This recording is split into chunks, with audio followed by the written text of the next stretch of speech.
Une fille sans abri dort enveloppée dans du carton sur un trottoir lorsque le jeune milliardaire la réveille. Elle dit « Ce n'est pas un lit, mais au moins ça éloigne le froid » et ce qu'il voit à côté d'elle le fait tomber à genoux. Avant de commencer l'histoire, n'oubliez pas de laisser un like et de vous abonner à la chaîne pour voir plus d'histoires comme celle-ci. Jackson Cole n'était pas habitué à être dehors si tard, l'horloge affichait 23h23 et la température avait chuté avec le soleil. L'hiver à New York avait toujours été impitoyable, une guerre silencieuse contre quiconque n'avait nulle part où aller. Sur le chemin du retour de son bureau, enjambant des flaques gelées sous les réverbères vacillants, Jackson serrait son manteau en laine gris contre sa poitrine. Il aurait pu héler un taxi ou appeler son chauffeur comme il le faisait habituellement, mais ce soir, quelque chose l'avait poussé dans les rues, dans le tumulte de la ville qui ne dort jamais, peut-être pour échapper au silence de son appartement de Pentouse. C'est alors qu'il la vit. Au début, cela ressemblait simplement à un tas de cartons jetés près d'une boutique fermée, mais ensuite il remarqua une petite chaussure rose, usée et décolorée, dépassant de ce qui était en réalité un abri de fortune. Jackson ralentit ses pas, s'arrêta, regarda autour de lui, cherchant un adulte, une explication logique à ce que ses yeux voyaient, et ne trouva rien d'autre que le vent glacial et le son lointain des klaxons. Il s'approcha lentement, comme on s'approche d'un animal sauvage sans vouloir l'effrayer. « Allô » appela-t-il en se penchant. « Y a-t-il quelqu'un » Aucune réponse ne vint immédiatement. Jackson était sur le point d'abandonner, pensant que c'était peut-être vraiment juste des détritus, quand un léger mouvement fit trembler les boîtes en carton et qu'alors, à travers une petite ouverture, apparurent deux yeux énormes, bruns, effrayés, des yeux d'enfant. « Eh » dit Jackson en s'agenouillant sur un genou, « ça va ?» Les yeux clignotèrent, lentement, comme une petite créature sortant de son terrier, le visage d'une petite fille apparut. Elle ne devait pas avoir plus de 4 ans, des cheveux noirs en bataille encadraient un visage sale aux traits délicats, comme une poupée en porcelaine oubliée. Jackson ressentit quelque chose d'étrange dans sa poitrine. Il n'était pas du genre à être facilement ému. En tant que PDG de l'une des plus grandes entreprises technologiques du pays, Jackson Cole avait tout vu, négociant avec les requins les plus impitoyables du marché. Il avait bâti un empire avant ses 30 ans et maintenant, à 32 ans, il se retrouvait complètement sans voix devant une enfant sans abri. « Tu ne devrais pas être ici », dit-il en essayant de garder sa voix stable. « Où sont tes parents ?» La fillette ne répondit pas, elle continua simplement à le regarder de ses grands yeux, comme pour décider s'il représentait une menace. « Il fait un froid de canard ici, » reprit Jackson. « As-tu besoin d'aide ? Je peux appeler quelqu'un. » Puis, lentement, elle émergea un peu plus de sa cachette.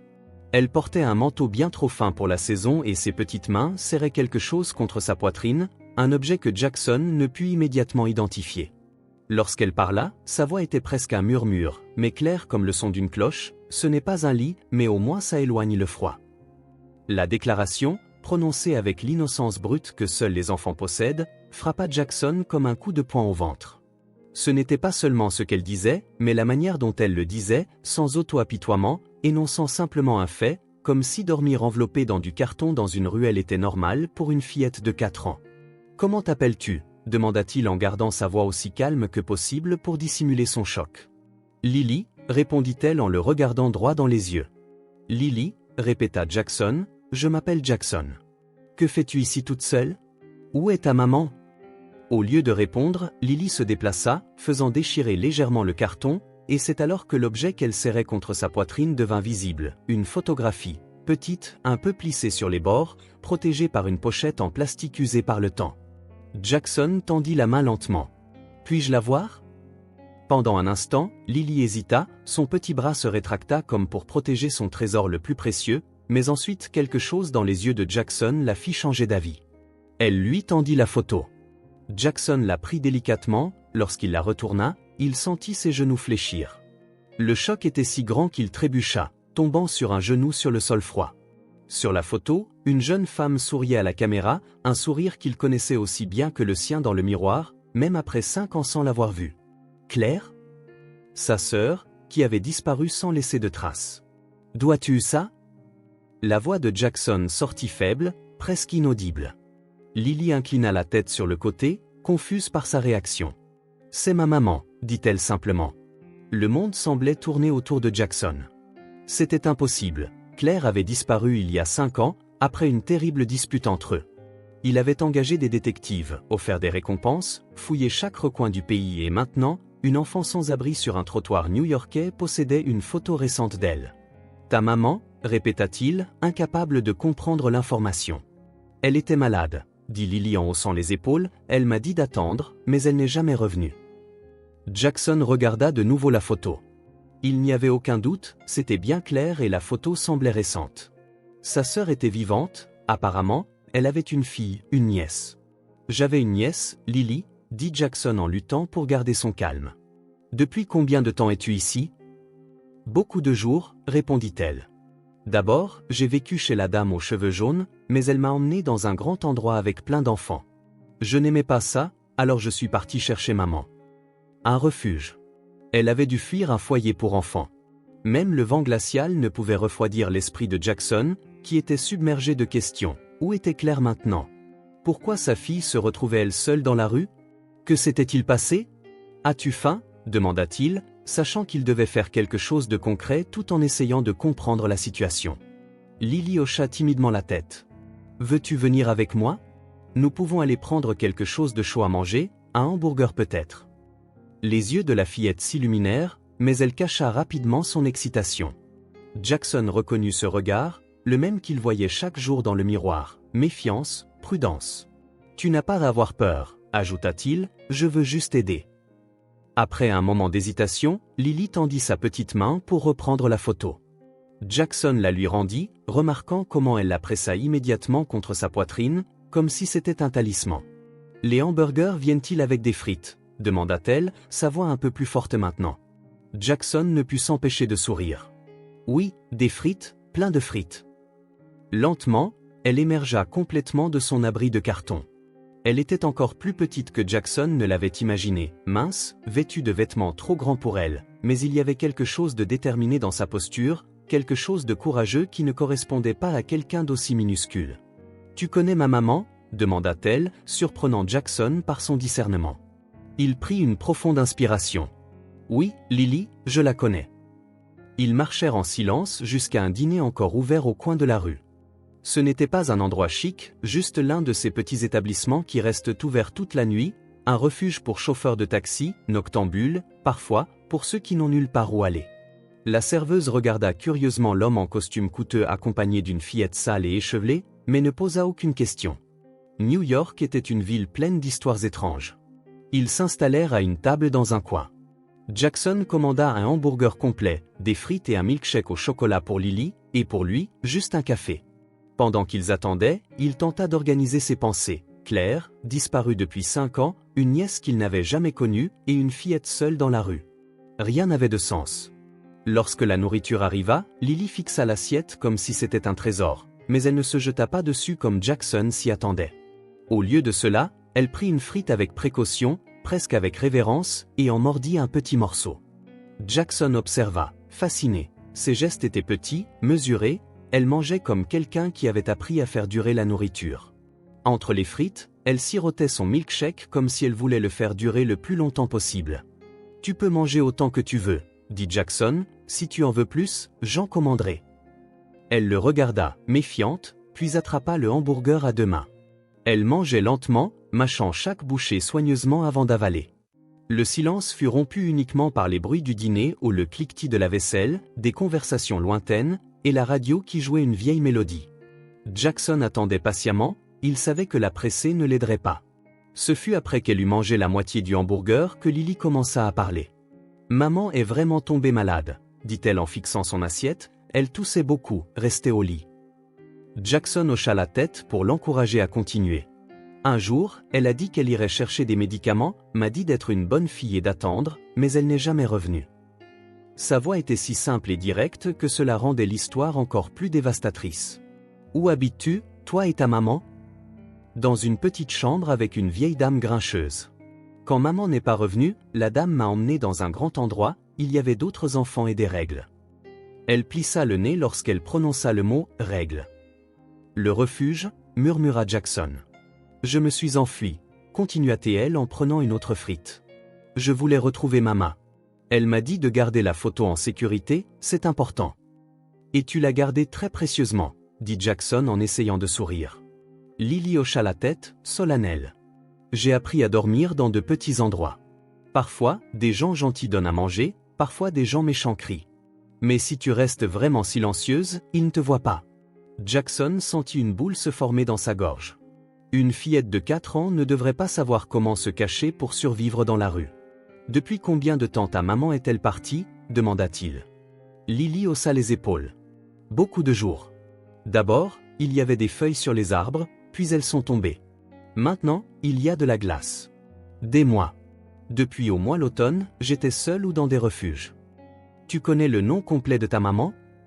Claire, dit-elle, et Jackson sentit son cœur manquer un battement. Claire Cole.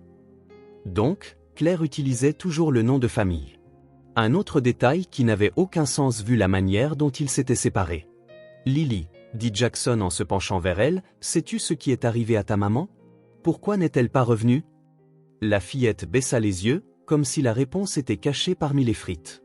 Je pense qu'elle s'est perdue, dit-elle enfin, ou peut-être que des hommes méchants l'ont emmenée, des hommes dont elle avait peur. Maman regardait toujours derrière nous quand nous marchions dans la rue, elle disait qu'il fallait faire attention. Un frisson parcourut Jackson, qui n'avait rien à voir avec le froid. Claire avait eu peur de quelqu'un, en danger. Lily finit son hamburger et jeta un regard timide à l'assiette vide. « Tu en veux encore » demanda Jackson. Elle secoua la tête. « Je suis bien. » Jackson observa le petit visage fatigué devant lui, une enfant qui avait déjà connu plus d'épreuves que beaucoup d'adultes, sa nièce, sa propre chair et son sang. La décision vint instantanément, sans hésitation. « Lily, dit-il, tu viens avec moi, tout de suite, on rentre à la maison. » Ses yeux s'écarquillèrent. « Ta maison ? » ? « Oui, ma maison. Elle est grande, avec un lit chaud et de la nourriture, et nous allons retrouver ta maman, je te le promets. Tu vas m'aider à la retrouver. » L'espoir dans sa voix était presque douloureux à entendre. « D'accord, promit Jackson, je ferai tout ce que je peux. » Lily l'observa un moment, puis, avec la sagesse de quelqu'un de bien plus âgé, demanda. « Pourquoi ?» La question le prit au dépourvu. Comment pouvait-il expliquer à une fillette de 4 ans ce que signifiaient les liens familiaux, des années de regrets et la possibilité de rédemption qu'elle lui offrait sans le savoir ? « La dame sur ta photo, Claire, c'est ma sœur.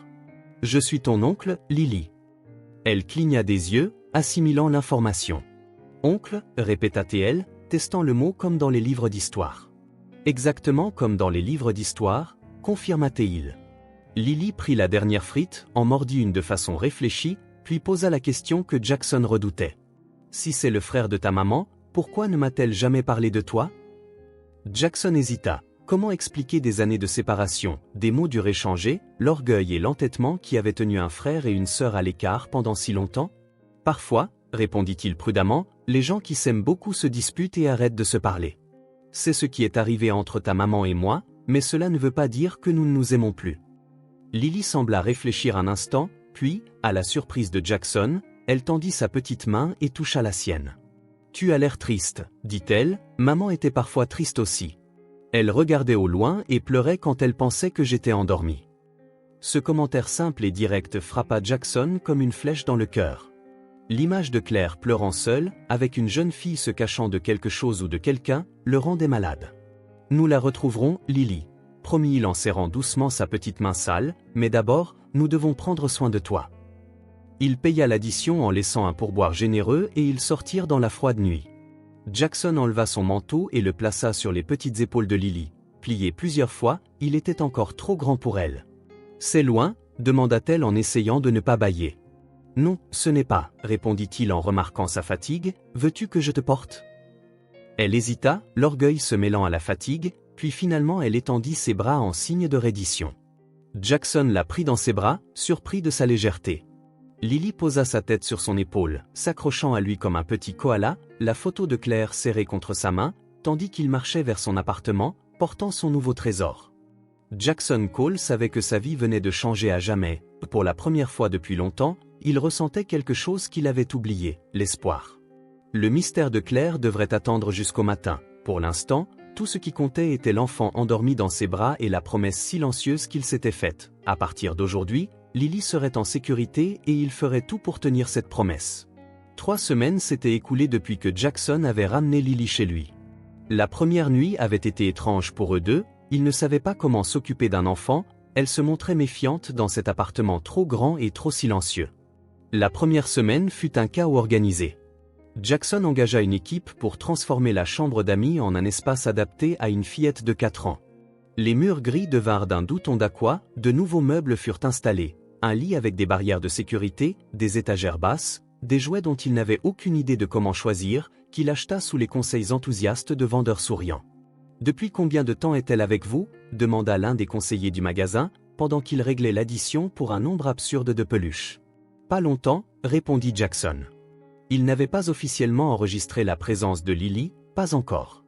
D'abord, il devait découvrir ce qui était arrivé à Claire, comprendre pourquoi sa sœur avait disparu avec une petite enfant, pourquoi la fillette s'était retrouvée dans la rue. Il avait seulement dit à son assistante exécutive, Vanessa, qu'il était temporairement responsable d'une nièce.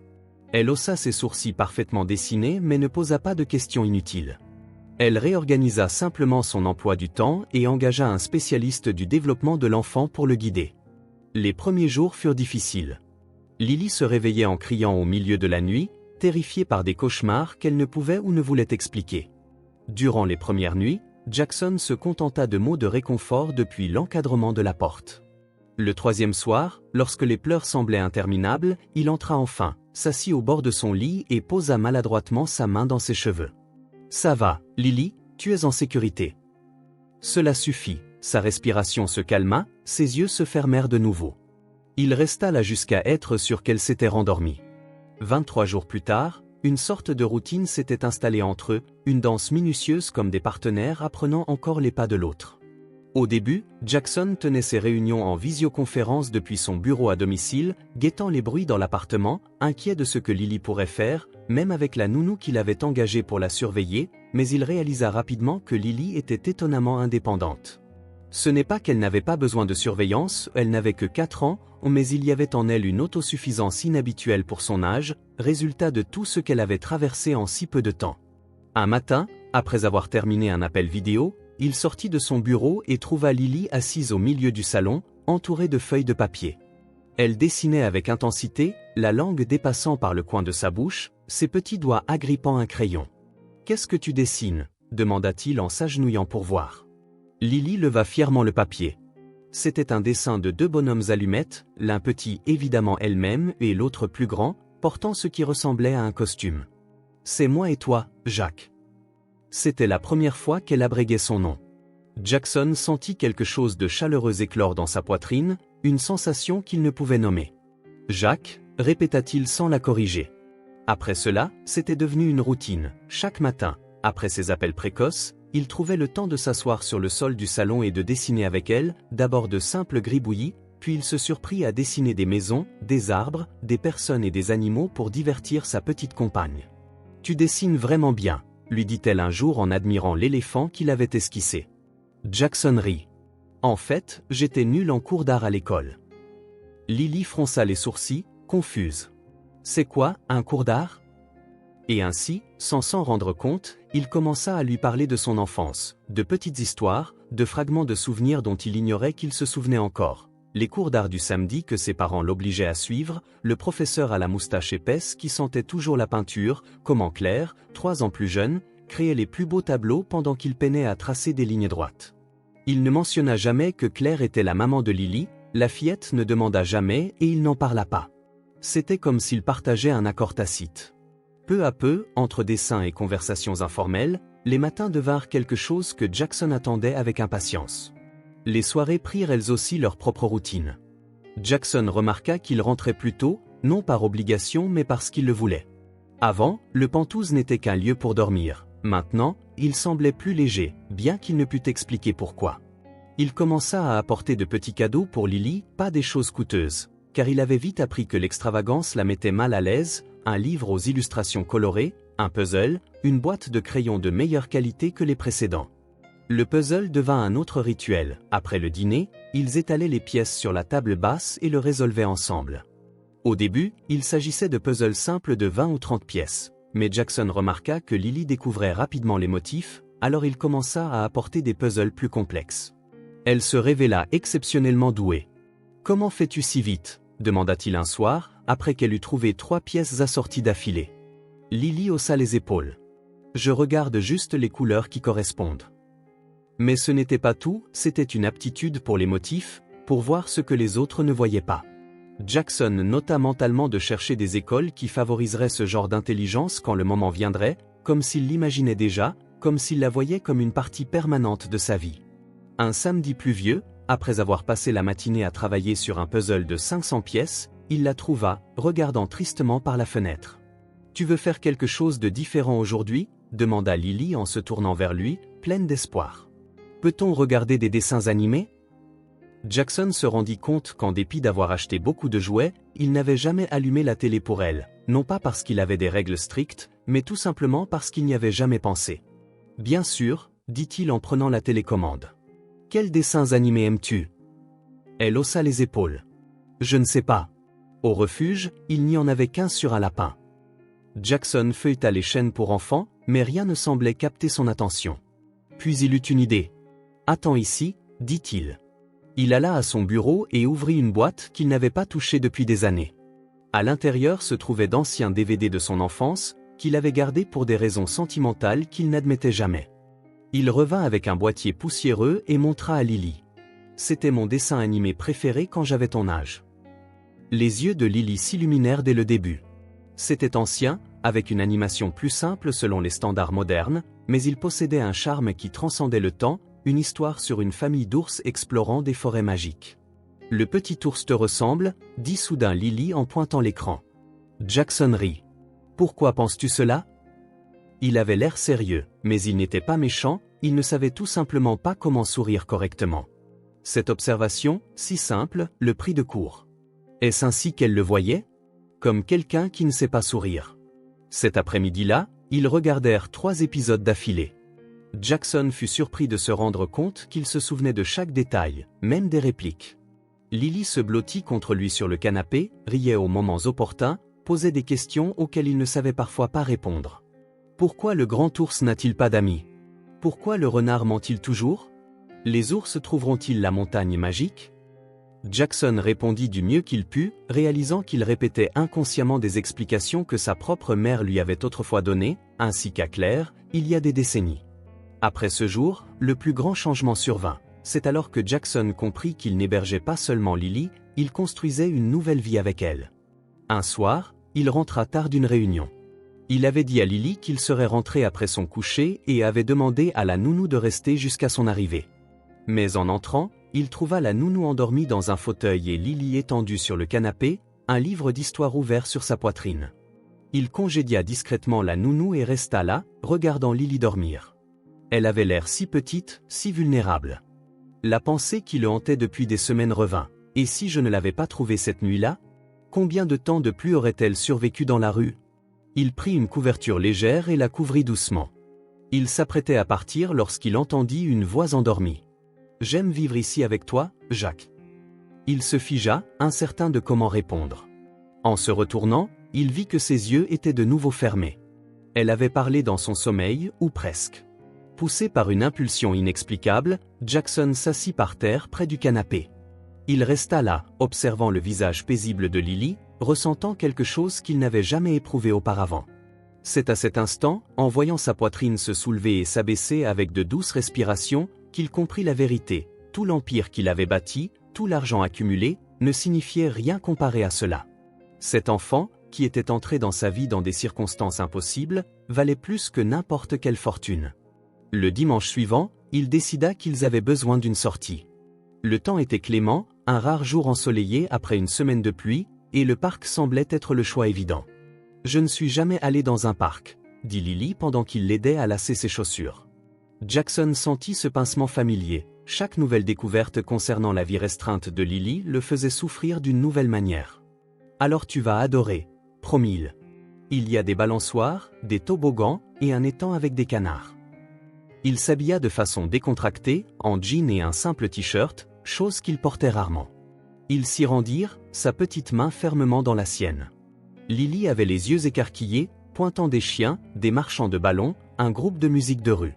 Le parc était rempli de familles profitant du beau temps. Jackson ressentit un léger malaise. Ressemblait-il à un véritable oncle et à sa nièce, ou les gens ne verraient-ils qu'un homme seul avec une petite enfant et poseraient-ils des questions ? Mais ses inquiétudes s'évaporèrent lorsque Lily aperçut les balançoires. Elle serra sa main et pointa, incapable de contenir son excitation. « On peut y aller ?» Jackson se rendit compte, avec surprise, qu'il ne l'avait jamais vue aussi animée. La Lily qu'il connaissait était réservée, presque trop sérieuse pour son âge. La voir agir comme une enfant normale réchauffa son cœur. « Bien sûr, » dit-il en l'aidant à monter sur la balançoire, lui montrant comment tenir les chaînes. « Maintenant, je vais te pousser, et tu vas t'envoler, d'accord ?» Lily hocha la tête, ses yeux brillants d'anticipation. Jackson commença à la pousser doucement, augmentant progressivement la hauteur. Son rire, fort, libre et sans réserve, ressemblait à de la musique. Bientôt, lui aussi se mit à rire, un son qu'il ne se reconnaissait presque plus. Quand avait-il ri ainsi pour la dernière fois? Il ne s'en souvenait plus. Il poussa la balançoire encore plus haut et le rire de Lily se transforma en cri de joie. Elle était complètement dans l'instant, se fiant à lui pour la garder en sécurité. Après la balançoire vinrent le toboggan, la bascule, le manège tournant. Jackson, qui trouvait autrefois les enfants bruyants dans les parcs bondés agaçants, se surprit à rire aux éclats en la poursuivant, appréciant chaque seconde. C'est lors d'une course maladroite entre les structures de jeu que cela arriva. Lily, regardant derrière elle pour voir s'il la suivait, ne remarqua pas le petit obstacle sur le chemin. Elle trébucha et tomba, se blessant au genou sur le gravier. Jackson se précipita, le cœur battant, la souleva du sol et vérifia le genou qui montrait déjà une marque rouge et quelques égratignures. « Lily, ça va? Ça fait mal ?» demanda-t-il. Elle cligna des yeux quelquefois, regardant la blessure. Sa lèvre inférieure trembla légèrement, mais elle prit une profonde inspiration et se ressaisit. « Ça fait un peu mal, mais tu es là, alors c'est bon. » Quelque chose se brisa en Jackson, la confiance absolue dans ses yeux, la certitude que, parce qu'il était là, tout irait bien. C'était une responsabilité plus grande que tout ce qu'il avait jamais ressenti, en même temps, plus gratifiante que n'importe quelle réussite professionnelle. « Oui, je suis là, » dit-il, la voix épaisse d'émotion, « et je le serai toujours. » C'était une promesse qu'il n'avait pas prévu de faire, mais elle vint naturellement, en la prononçant, il réalisa qu'il la pensait sincèrement. Il nettoya la blessure avec des lingettes humides qu'il avait dans sa poche. Heureusement, Vanessa avait insisté, « Les enfants se salissent. Patron, fais-moi confiance. » Ensuite, il acheta une glace pour Lily et ils s'assirent sur un banc, regardant les canards dans l'étang. « Merci pour la meilleure journée de ma vie, Jacques, » dit-elle, la glace dégoulinant sur son menton. Il sourit en lui essuyant le visage avec une serviette en papier. « De rien, ma puce. »« Ma puce ?» Le surnom sortit spontanément et resta avec eux alors qu'ils rentraient à la maison. Lily marchait avec une légère boiterie qu'elle essayait de dissimuler. Jackson prit une autre décision, il devait découvrir ce qui était arrivé à Claire. Le lundi suivant, après avoir laissé Lily chez la nounou, Jackson appela Vanessa dans son bureau. « J'ai besoin que tu engages quelqu'un, » dit-il en fermant discrètement la porte. « Quel genre de professionnel, monsieur Cole ?» Jackson hésita un instant. « Un détective privé, le meilleur que tu puisses trouver. » Vanessa ne montra aucune surprise. « Puis-je demander quel sera l'objet de l'enquête ? » Ma sœur, Claire Cole, portée disparue depuis 5 ans. J'ai récemment découvert qu'elle avait une fille, la petite fille qui est avec moi. J'ai besoin de savoir ce qui s'est passé. Elle hocha la tête en prenant rapidement des notes. Y a-t-il des détails spécifiques qui pourraient aider la recherche ? Jackson ouvrit un tiroir et en sortit une copie de la photo que Lily portait toujours sur elle. J'ai des raisons de croire que cette photo est récente, peut-être de 2 ans au maximum, et d'après ce que la fillette m'a dit, elle vivait dans des conditions précaires, changeant fréquemment de lieu. Cela signifie que ta sœur est, ou était, vivante depuis peu. Exactement, et je veux savoir pourquoi elle a disparu juste quelques jours avant que Lily ne se retrouve dans la rue. Vanessa examina la photo un instant, comprit. J'engage quelqu'un immédiatement. Une semaine plus tard, l'enquêteur présenta son premier rapport. Claire avait effectivement vécu dans au moins 6 adresses différentes au cours des 3 dernières années, toujours dans de petits appartements ou des chambres louées dans des quartiers modestes. Elle utilisait son vrai nom dans certains endroits, de faux noms dans d'autres. Elle travaillait à des emplois temporaires, ne restant jamais plus de quelques mois nulle part. Tout indiquait qu'elle fuyait quelque chose ou quelqu'un. La dernière adresse connue était une chambre louée dans la maison d'une vieille dame, à environ 10 pâtés de maison de l'endroit où Jackson avait trouvé Lily. La propriétaire confirma que Claire était partie une nuit en laissant l'enfant derrière elle, promettant de revenir dans quelques heures. Lorsqu'elle ne revint pas, la dame avait emmené Lily dans un refuge pour enfants. « Et ma sœur ?» demanda Jackson, sentant son cœur se serrer. L'enquêteur secoua la tête. « Nous ne savons toujours pas, il n'y a aucun enregistrement de décès, d'hospitalisation ou d'arrestation à son nom. Elle a tout simplement disparu. Penses-tu qu'elle a abandonné sa fille ? Je ne peux pas dire, mais d'après les témoignages des voisins et de la propriétaire, elle était extrêmement dévouée à la fillette. Quelque chose a dû arriver. » Jackson le remercia pour le rapport et lui demanda de poursuivre l'enquête. Sur le chemin du retour ce soir-là, un nouvel espoir l'accompagnait. Il n'y avait aucune preuve que Claire était morte, elle pourrait être encore dehors. Il y avait besoin d'aide, tout comme Lily en avait besoin. Lorsqu'il arriva, il trouva Lily dans le salon, concentrée sur un nouveau puzzle. Elle leva les yeux et sourit en le voyant. « Regarde, Jacques, j'ai déjà fait tous les bords. » Il sourit, admirant ses progrès. « C'est incroyable, ma petite, tu es vraiment intelligente. » Il s'assit à côté d'elle et commença à chercher les pièces. Pendant qu'ils travaillaient dans un silence confortable, Jackson réfléchissait au chemin qu'ils avaient parcouru ces dernières semaines. Au début, ils étaient deux étrangers jetés ensemble par des circonstances impossibles. Maintenant, il y avait quelque chose de plus, un lien qui grandissait jour après jour, renforcé par les dessins du matin, les soirées puzzle, les sorties du week-end au parc. En regardant les petits doigts de Lily assembler les pièces avec une précision surprenante, Jackson sentit une certitude se solidifier dans son cœur, il ferait n'importe quoi pour garder cette fille en sécurité et il retrouverait Claire, quoi qu'il en coûte, car désormais il avait quelque chose qu'il avait perdu depuis longtemps, une famille. Et alors que l'espoir de retrouver Claire renaissait, Jackson comprit de plus en plus la valeur de ce qu'il avait déjà trouvé, la confiance de cet enfant assis à côté de lui qui avait appris à croire en lui, tout comme il apprenait à croire en elle, ce qu'il réalisa être le plus grand trésor de tous. La chambre 307 de l'hôpital Saint-Merci ressemblait à n'importe quelle autre, des murs beige délavés, de fines rideaux qui laissaient à peine passer la lumière, une horloge murale qui faisait trop de bruit dans le silence de la nuit. La femme allongée dans le lit regardait les ombres danser sur le plafond, incapable de dormir. « Comment vous sentez-vous aujourd'hui, Anne ?» demanda l'infirmière. Kim entra, portant un plateau de médicaments. Elle était toujours gentille, avec un sourire qui semblait sincère. La femme que tout le monde appelait Anne l'aimait tout de même. Elle répondit simplement, « C'est la vérité, 3 mois à l'hôpital et tout est toujours pareil. » Les médecins disaient qu'elle avait été retrouvée inconsciente dans la rue, percutée par un conducteur qui avait pris la fuite, sans papier, sans pièce d'identité, personne ne la recherchait. Le pire, c'est qu'elle n'avait aucun souvenir. Le docteur Phillips passera plus tard, il a de bonnes nouvelles concernant votre kinésithérapie. Anne hocha la tête sans enthousiasme. Son corps guérissait bien, la jambe qui avait été fracturée en 2 endroits pouvait désormais supporter son poids, et la profonde coupure sur son front était devenue une fine cicatrice, presque invisible sous la frange qui avait repoussé. Ses côtes ne lui faisaient plus mal lorsqu'elle respirait profondément. C'était son esprit qui restait brisé, un vaste vide là où une vie entière aurait dû être. « Anne n'est même pas mon vrai nom », dit-elle doucement, plus pour elle-même que pour l'infirmière.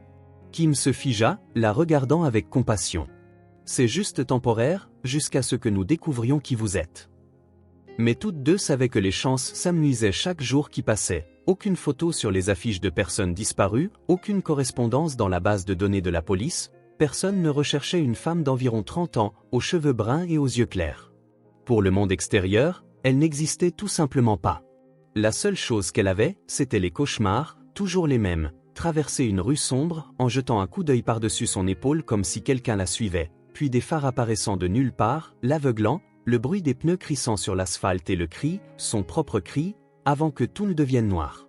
Le docteur Phillips disait que c'était un souvenir fragmenté de l'accident, mais Anne savait qu'il y avait quelque chose de plus, car dans le rêve, avant les phares, elle tenait toujours quelque chose, un morceau de papier, une adresse, et elle ressentait un sentiment d'urgence, comme si elle se dirigeait enfin pour rencontrer quelqu'un d'important. Puis, dans les rêves les plus intenses, venait la pire partie, la voix d'un enfant l'appelant, criant un mot qu'elle ne pouvait pas comprendre, une voix qui faisait en souffrir son cœur qu'elle se réveilla en larmes, sans savoir pourquoi. « Je t'ai apporté quelque chose, » dit Kim, la sortant de ses pensées sombres. De la poche de son uniforme, elle sortit un petit carnet bleu et quelques stylos de couleur. « Je pensais que cela pourrait t'aider, tu sais, à noter tout ce qui te vient à l'esprit ou à dessiner, » dit-elle en tendant le carnet, passant ses doigts sur la couverture lisse. « Merci, dit-elle, sincèrement reconnaissante pour cette gentillesse. » Après le départ de l'infirmière, Anne ouvrit une page blanche. Elle fixa le papier vide, si semblable au vide dans son esprit, puis, sans trop y penser, elle commença à dessiner. Sa main se mit à bouger presque d'elle-même. Des lignes se transformaient en formes, des formes prenaient l'apparence d'un visage, un petit visage aux joues rondes et aux grands yeux, celui d'une petite fille. Anne contempla le dessin, le cœur battant. Qui était cet enfant? Pourquoi ses doigts savaient-ils dessiner ce visage précis alors que son esprit ne reconnaissait rien? Elle tourna rapidement la page, perturbée par l'intensité de ses sentiments. Sur la nouvelle page, elle écrivit quelques mots qui tourbillonnaient souvent dans son esprit, sans savoir s'ils avaient une signification. Jacques promise id photo cardboard run. Le dernier mot la fit trembler. Run, court-elle pour fuir quelqu'un ou pour fuir quelque chose? L'après-midi passa lentement. Le docteur Phillips vint la voir, confirmant qu'elle pourrait commencer à marcher sans béquille dans environ une semaine, et il promit une autre séance avec le psychologue spécialisé dans les traumatismes et la perte de mémoire. « J'espère encore que votre mémoire reviendra spontanément, dit-il, comme il le faisait toujours. L'amnésie post-traumatique se résout souvent avec le temps. » Mais ses yeux disaient le contraire. Anne était à l'hôpital plus longtemps que la normale. Bientôt, des problèmes bureaucratiques surviendraient. Qui paierait pour son traitement? Où irait-elle ensuite? Comment vivrait-elle sans identité, sans passé, sans rien? Cette nuit-là, le cauchemar fut différent. Il commença de la même manière habituelle, la rue sombre, les phares, l'impact. Mais ensuite, au lieu de l'obscurité habituelle, elle se vit dans une petite pièce, assise sur un lit étroit, tenant dans ses bras la petite fille du dessin qui dormait paisiblement dans le rêve. Anne ressentit un amour immense pour cet enfant, si grand qu'il ne tenait presque plus dans sa poitrine. Elle ressentit également de la peur, une peur constante et corrosive qui la fit vérifier à plusieurs reprises que la fenêtre était bien verrouillée. La scène changea. Maintenant, elle se tenait debout, regardant la même fille, mais éveillée. Elle tenait le petit visage de l'enfant dans ses mains.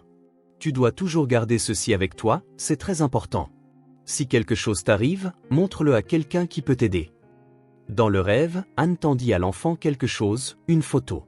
Elle se réveilla en sursaut, le cœur battant dans sa poitrine, les mots résonnant dans son esprit.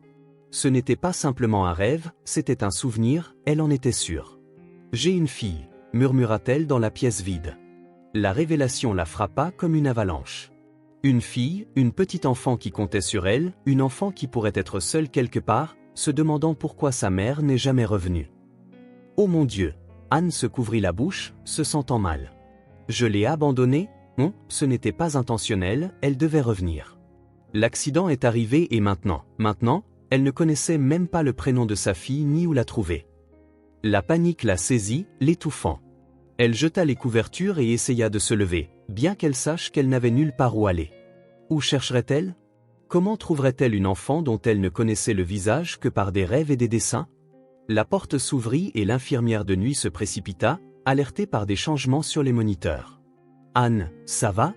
Ma fille ?»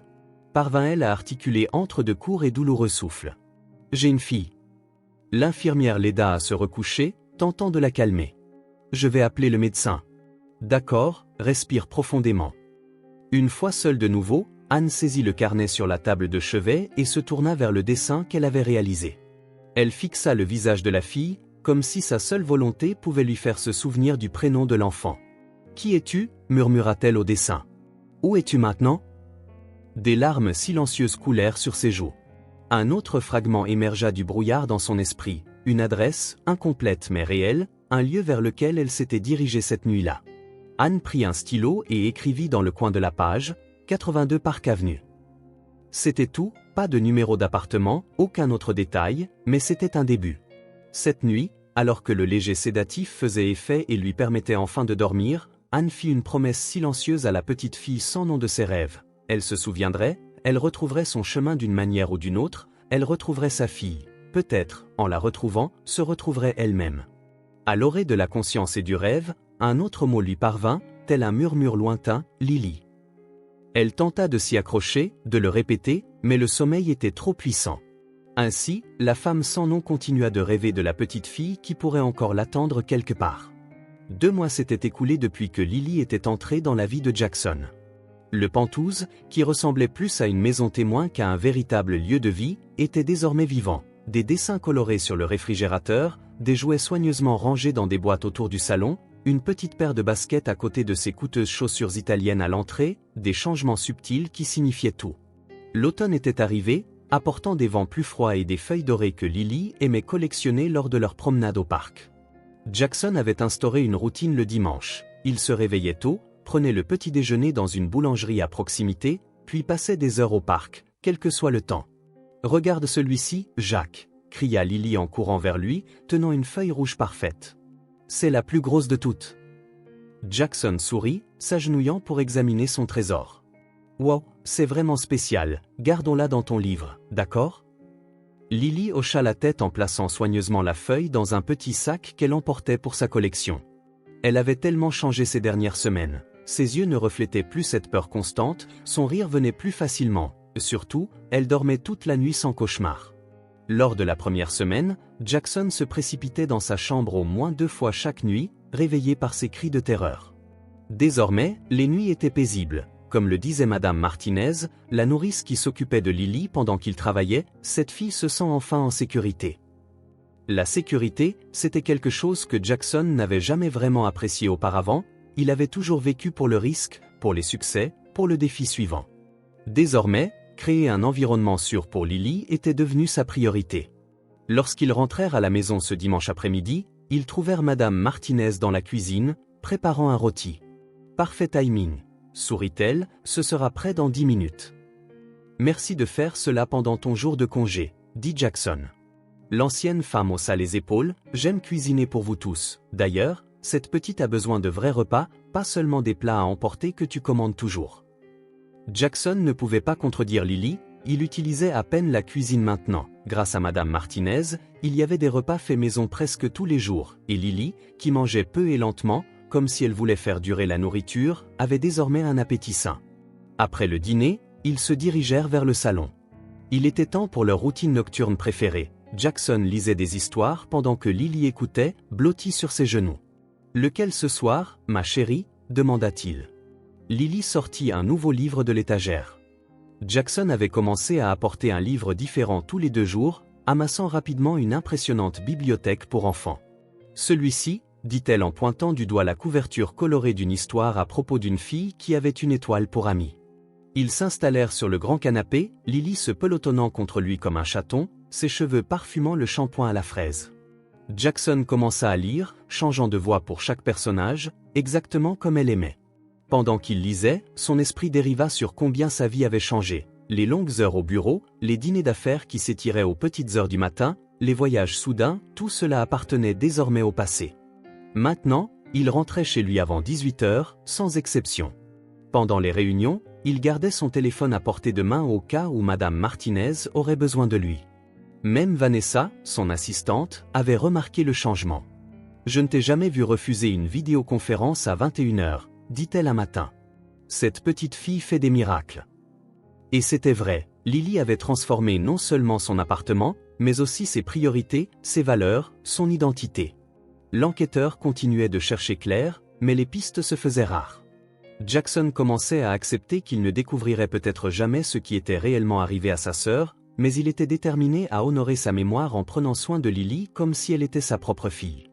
Ainsi, l'étoile brillait plus fort que jamais, illuminant le chemin du retour.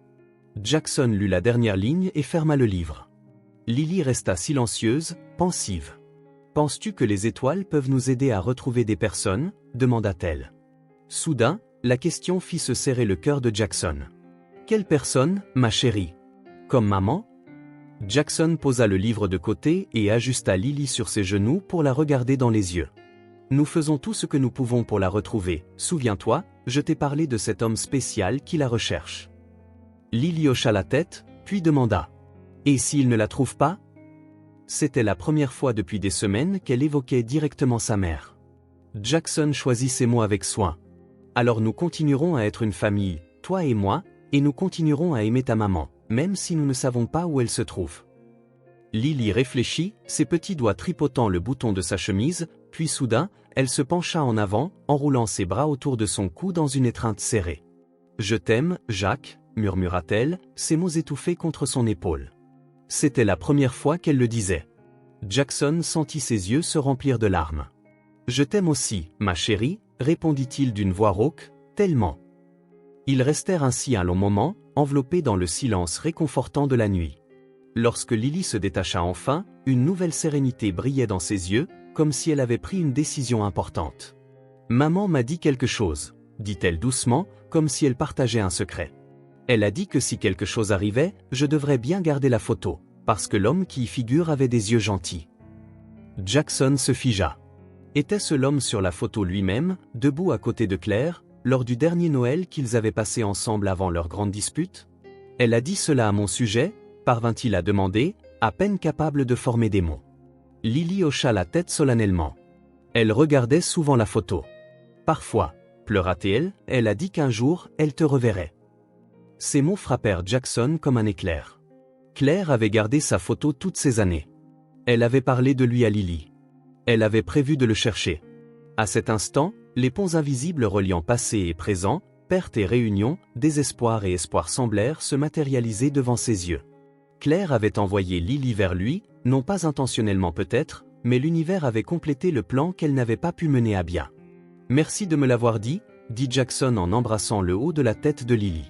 « C'est le cadeau le plus important que tu puisses me faire. » Cette nuit, alors qu'il couchait Lily, Jackson fit une promesse silencieuse à sa sœur absente. Il retrouverait Claire, peu importe le temps que cela prendrait, et d'ici là, il prendrait soin de sa fille comme du précieux trésor qu'elle était, car maintenant lui aussi avait des yeux bienveillants, des yeux qui voyaient enfin ce qui comptait vraiment. La chambre 307 de l'hôpital Saint-Merci était calme, mis à part le bip régulier des équipements médicaux. Anne, toujours appelée ainsi par tout le monde, était assise sur le lit, griffonnant dans son carnet bleu qui était devenu, ces dernières semaines, son encre, le seul endroit où elle pouvait tenter d'organiser les fragments confus qui émergeaient dans son esprit. Les pages étaient remplies de dessins, le visage de la fille, désormais plus détaillé, une maison qu'elle ne reconnaissait pas mais qu'elle pouvait esquisser avec précision. Plus récemment, un homme, grand, aux épaules larges, aux yeux intenses, toujours le même homme. Le docteur Winters, son psychologue, portait un intérêt particulier à ces dessins. « Avez-vous une idée de qui il pourrait être » demanda-t-elle lors de la séance de ce matin. Anne secoua la tête. « J'ai l'impression que je devrais savoir, » dit-elle en hésitant. « Parfois, je me réveille avec un nom sur le bout de la langue. »« Jacques, c'est ça, Jacques » répéta le médecin en prenant des notes. « Et comment te sens-tu quand tu penses à ce nom » Il était difficile d'expliquer, un tourbillon d'émotions contradictoires. « La peur, » dit-elle enfin, « pas de lui, plutôt la peur de l'affronter, comme si j'avais fait quelque chose de terrible. » Elle marqua une pause en fronçant les sourcils, mais je ressens aussi une nostalgie, une profonde nostalgie douloureuse. La nuit précédente, elle avait fait un rêve plus clair. Elle se trouvait dans un salon lumineux décoré pour Noël, l'homme de ses dessins était là, plus jeune, riant, et elle l'appelait frère. Ils trinquèrent, prirent des photos, puis la scène changea, des cris, des accusations, des mots durs. Elle partit en trombe, jurant de ne jamais revenir. « Je pense qu'il est mon frère, » dit-elle au psychologue, et nous avons eu une grosse dispute. Le docteur Winters hocha la tête avec encouragement. « C'est une grande avancée, Anne, ta mémoire revient petit à petit, mais ce n'est pas suffisant.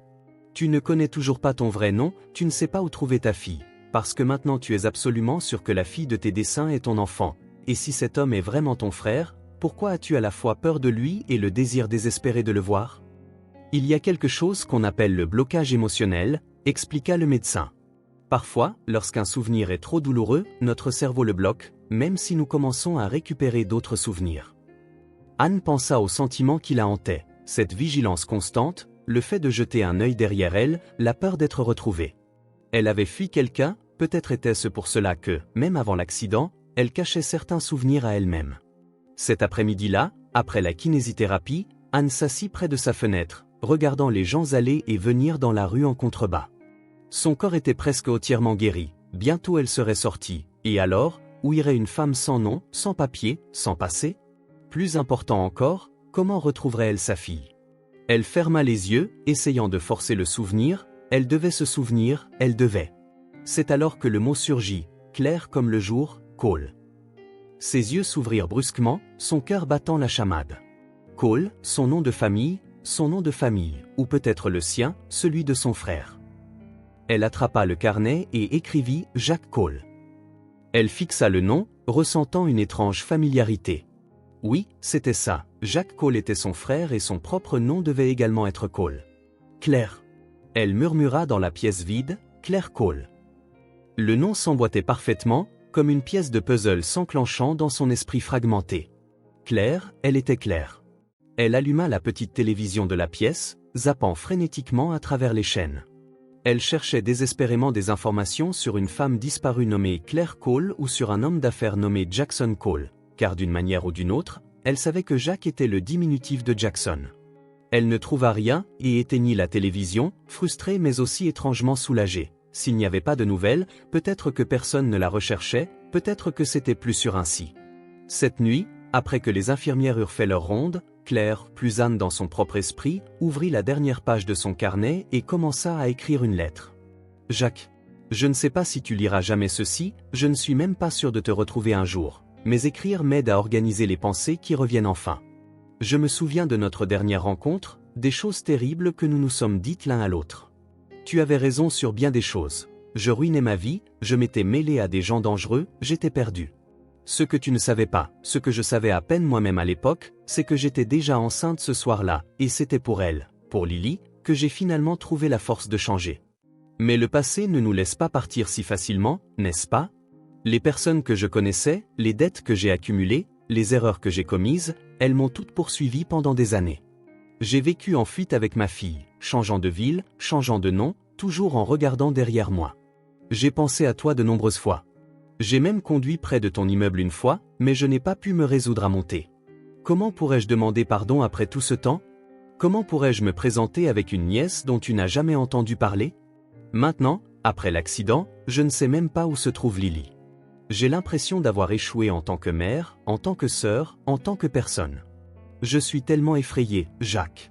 Si tu lis ceci, si d'une manière ou d'une autre tu m'as retrouvé, s'il te plaît, aide-moi à retrouver ma fille, ta sœur, même si tu ne me vois plus de cette façon. Avec amour et espoir. Que. Elle plia le papier et le glissa sous son oreiller.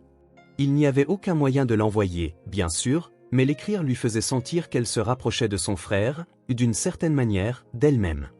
De l'autre côté de la ville, Jackson Cole se gara devant un petit bâtiment simple. C'était le 5e refuge pour sans-abri qu'il avait visité cette semaine. « Monsieur Cole, je suis Martha Gomez, directrice du Hope Center », le salua une femme d'âge moyen à l'entrée en lui tendant la main. Jackson remarqua des callosités sur ses doigts, des mains habituées au travail pénible. « Merci de me recevoir, dit-il. Comme je l'ai mentionné au téléphone, je recherche des informations sur ma sœur Claire. » Martha le conduisit dans un couloir étroit jusqu'à un petit bureau. « Nous n'avons pas beaucoup de dossiers officiels, expliqua-t-elle, mais j'ai été intriguée lorsque vous avez mentionné son nom. Nous avons eu une Claire ici pendant quelques semaines, il y a environ 6 mois. Elle avait une petite fille, dit Jackson, le cœur battant. Ce serait donc sa Claire Cole, n'est-ce pas? Martha hocha la tête. Elle n'utilisait pas de nom de famille ici, mais oui, la description que vous avez donnée correspond. Cheveux bruns, yeux clairs, environ 30 ans, et la fille, Lily, me semble avoir eu 4 ans. Les murs austères du refuge semblaient tourner autour de Jackson. C'était réel. Claire avait été en vie à seulement quelques kilomètres, il y a à peine quelques mois. Savez-vous où elle est allée après cela? Demanda-t-il. Martha secoua la tête. Malheureusement, non. Un jour, ils ne sont tout simplement pas revenus. Ça arrive souvent ici, les gens vont et viennent. Elle fit une pause, se rappelant quelque chose. Attendez, Claire a laissé quelques affaires derrière elle. Rien de précieux, mais nous les avons gardées pendant quelques mois au cas où elle serait revenue. Martha se leva et se dirigea vers une armoire de rangement dans un coin du bureau. Après quelques fouilles, elle sortit une petite boîte en carton. Voilà, ce n'est pas grand-chose, mais peut-être que cela pourra vous aider. Jackson ouvrit la boîte avec précaution. À l'intérieur, il trouva quelques effets personnels, une écharpe, un petit miroir de poche, quelques photographies, dont une copie de celle que Lily portait, un carnet d'adresses usé, et en dessous, une enveloppe. « Puis-je » demanda Jackson en indiquant l'enveloppe. « Bien sûr. Voilà ses affaires, mais si tu es vraiment son frère. » Jackson ouvrit l'enveloppe. À l'intérieur se trouvait une lettre qui n'avait jamais été envoyée. Son nom y était écrit en haut, dans une écriture qu'il aurait reconnue n'importe où. « Jacques, j'ai essayé d'écrire cette lettre tant de fois que j'ai perdu le compte. » Les mots ne semblent jamais justes. Comment expliquer 5 ans de silence? Comment demander pardon pour les choses que j'ai dites, pour avoir disparu comme ça? Je n'ai aucune excuse. Tu avais raison sur bien des choses. Cette nuit-là, je ruinais ma vie, mais ce que tu ne savais pas, ce que je savais à peine moi-même à l'époque, c'est que j'étais déjà enceinte. Lily est née 8 mois après notre dispute. Elle est parfaite, Jacques, intelligente, forte, gentille, c'est la meilleure chose que j'ai jamais faite. Grâce à elle, j'ai réussi à arrêter la drogue et à quitter les personnes qui m'entraînaient vers le bas. Mais les problèmes que j'avais créés avant sa naissance ne sont pas partis. Les dettes, les gens dangereux avec qui je m'étais mêlé, ils nous ont suivis. C'est pourquoi nous avons déménagé de ville en ville, pourquoi j'ai utilisé de faux noms. J'en ai assez de fuir, Jacques, de regarder constamment derrière moi, de refuser à Lily un foyer stable. J'ai beaucoup pensé à toi dernièrement, Lily te ressemble, tu sais, cette détermination tenace que je lui montre. Regarde la photo que nous avons prise, le dernier Noël que nous avons passé ensemble. Je lui raconte des histoires sur oncle Jacques, l'homme le plus intelligent et le plus courageux que je connaisse. Demain, je vais faire ce que j'aurais dû faire il y a des années, je vais te chercher. J'ai ton adresse. Je suis terrifié, pour être honnête, j'ai peur que tu me détestes, que tu ne vois que mes erreurs et que tu ne me donnes pas la chance de prouver que j'ai changé. Mais je dois essayer, pour Lily, pour moi, pour nous. Si tu lis ceci, si d'une manière ou d'une autre tu m'as retrouvé, s'il te plaît, aide-moi à retrouver ma fille, ta sœur, même si tu ne me vois plus de cette façon. Avec amour et espoir. Que la date en haut de la lettre était 2 jours avant que Jackson ne trouve Lily dans la rue. Il ferma les yeux, des larmes coulant sur son visage. Claire était en route pour le voir après 5 ans, elle revenait enfin, et quelque chose s'était passé en chemin. « Monsieur Cole, allez-vous bien ?» La voix inquiète de Martha le ramena à la réalité. Elle venait me voir, étouffa-t-il, se remémorant le jour de sa disparition. La directrice du refuge posa une main douce sur son épaule. « Je suis vraiment désolé. » Jackson prit une profonde inspiration, s'essuyant le visage du revers de sa main. « Je dois la retrouver, elle pourrait être ?» Il n'arriva pas à terminer sa phrase, ne voulant pas imaginer le pire, pas maintenant, alors qu'il tenait cette lettre, cette preuve que Claire avait voulu revenir dans sa vie, qu'elle avait changé, qu'elle l'aimait malgré tout. « Avez-vous essayé les hôpitaux ?» demanda Martha. « Si quelque chose s'est passé en chemin ?» Jackson hocha la tête. « Mon enquêteur a vérifié toutes les admissions sous son nom, mais il n'a rien trouvé. » Qu'en est-il des patients non identifiés? Tristement, il est courant que des sans-abri soient admis sans pièce d'identité. Il n'avait pas envisagé cela. Comment puis-je vérifier? Je peux vous aider, proposa Martha. Nous collaborons avec plusieurs hôpitaux de la région. Laissez-moi passer quelques appels. Pendant l'heure qui suivit, Martha passa une série d'appels téléphoniques, décrivant Claire avec tous les détails que Jackson pouvait fournir. La plupart des hôpitaux n'avaient aucune information utile, quelques-uns promirent d'examiner la situation et de rappeler, puis, lors de l'avant-dernier appel, ils obtenaient leur première piste sérieuse. « Dr Phillips, ici Martha du Hope Center. »« Oui, je vais bien, merci. Je vous appelle au sujet d'un cas particulier. Nous recherchons une femme d'environ 30 ans, aux cheveux bruns et aux yeux clairs, possiblement admise sans pièce d'identité au cours des 2 ou 3 derniers mois. » Jackson regarda anxieusement alors que l'expression de Martha changeait. « Vraiment?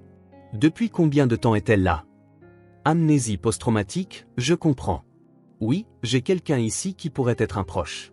Pourrions-nous passer aujourd'hui? Excellent, merci beaucoup. Elle raccrocha le téléphone, se tournant vers Jackson, les yeux brillants. Monsieur, l'hôpital Saint-Merci a accueilli une patiente non identifiée depuis plus de 3 mois, une femme d'une 30aine d'années, retrouvée après un accident de la route, qui souffre d'amnésie. Jackson sentit l'air quitter la pièce. Ce pourrait être elle, murmura-t-il. Le médecin a dit que nous pouvions y aller tout de suite, elle nous rencontrera en personne. Jackson prit la boîte des effets de Claire, plaçant soigneusement la lettre dans la poche intérieure de sa veste. Pour la première fois depuis des semaines, il sentit qu'il pouvait respirer à nouveau. Il y avait une chance de réparer le passé, une chance de réunir sa sœur avec sa fille, une chance d'avoir une famille complète à nouveau. « Allons-y, » dit-il, la voix ferme malgré les émotions menaçant de le submerger. « Allons la trouver. » Alors qu'il se dirigeait vers l'hôpital Saint-Merci, les mots de Claire, tirés de la lettre du refuge, résonnaient dans son esprit. « S'il reste encore une place dans ton cœur pour ta sœur problématique, ouvre la porte quand je frapperai. » Il n'allait pas simplement ouvrir la porte, il allait la retrouver, la ramener à la maison, lui montrer qu'il y avait toujours eu une place dans son cœur, bien plus qu'elle n'aurait pu l'imaginer. L'hôpital Saint-Merci dégageait cette odeur inimitable que Jackson avait toujours détestée, du désinfectant mêlé à quelque chose d'indéfinissable qui hurlait la maladie. Il suivit le docteur Phillips dans le couloir blanc, tentant de contenir l'anxiété qui faisait battre son cœur à tout rompre. « Je devrais vous prévenir, monsieur Cole, » dit le médecin alors qu'il marchait, « même si c'est votre sœur, elle pourrait ne pas vous reconnaître immédiatement. L'amnésie post-traumatique peut être imprévisible. » Jackson se contenta d'acquiescer, agrippant la poignée de la mallette contenant une copie de la photo que Lily portait et d'autres documents pouvant prouver l'identité de Claire. La lettre dans la poche de sa veste semblait brûler contre sa poitrine. « Se souvient-elle de quelque chose » demanda-t-il d'une voix plus rauque qu'il ne l'avait prévu. Des fragments, des rêves. Ces dernières semaines, elle avait dessiné le visage d'un enfant et mentionné un nom, Jacques.